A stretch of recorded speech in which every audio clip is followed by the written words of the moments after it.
ഇനി കോട്ടയം നഗരത്തെ തന്നെ മുൾമുനയിൽ നിർത്തിയ ഒരു ഭീകരന്റെ റിപ്പോർട്ടാണ്. കോട്ടയം തിരുനക്കരയെ മുൾമുനയിൽ നിർത്തിയ പാമ്പ് രക്ഷപ്പെട്ടു. 2 മണിക്കൂർ നേരമാണ് നഗരത്തിൽ ഈ ഭീകരാന്തരീക്ഷം സൃഷ്ടിച്ചത്. കാണാം ആ കാഴ്ചകൾ.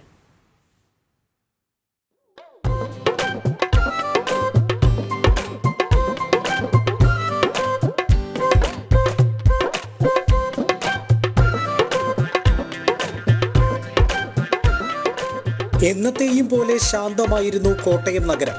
തിരുനക്കര ക്ഷേത്രത്തിനു മുന്നിലെ ആൽച്ചുവട്ടിൽ പെട്ടെന്നാണ് ഭീതി നിഴലിച്ചത്.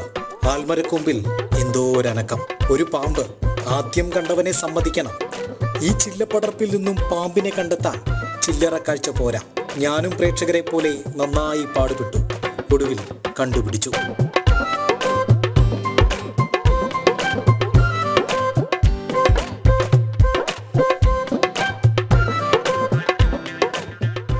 മരച്ചില്ലയിലെ കിളിക്കൂട്ടിലെ മുട്ട തേടി കയറിയവനാണ്. ചേരയെന്ന് ചിലർ, മൂർഖനെന്ന് മറ്റു ചിലർ, അതും കടന്ന് രാജവെമ്പാലയെന്ന് തള്ളിയവരുമുണ്ട്. കണ്ടവർ കാണാത്തവർക്ക് കാഴ്ച വഴിയൊരുക്കി.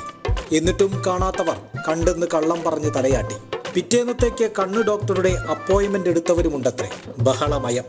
ആശാൻ യാത്രക്കാരുടെ തലയിലേക്ക് വഴുതി വീഴുമെന്ന ഭീതി, ആശങ്ക.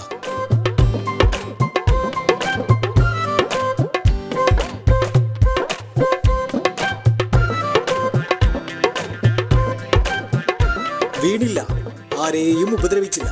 ഒടുവിൽ കാണാമറയത്തേക്ക് പാഞ്ഞു സാധു. ഇനി എന്നാ പറയാനാന്നേ, ഒരു ചായയും കുടിച്ചേച്ച് പോയേക്കാം. മിഥുനയ്യപ്പൻ, ജനം, കോട്ടയം.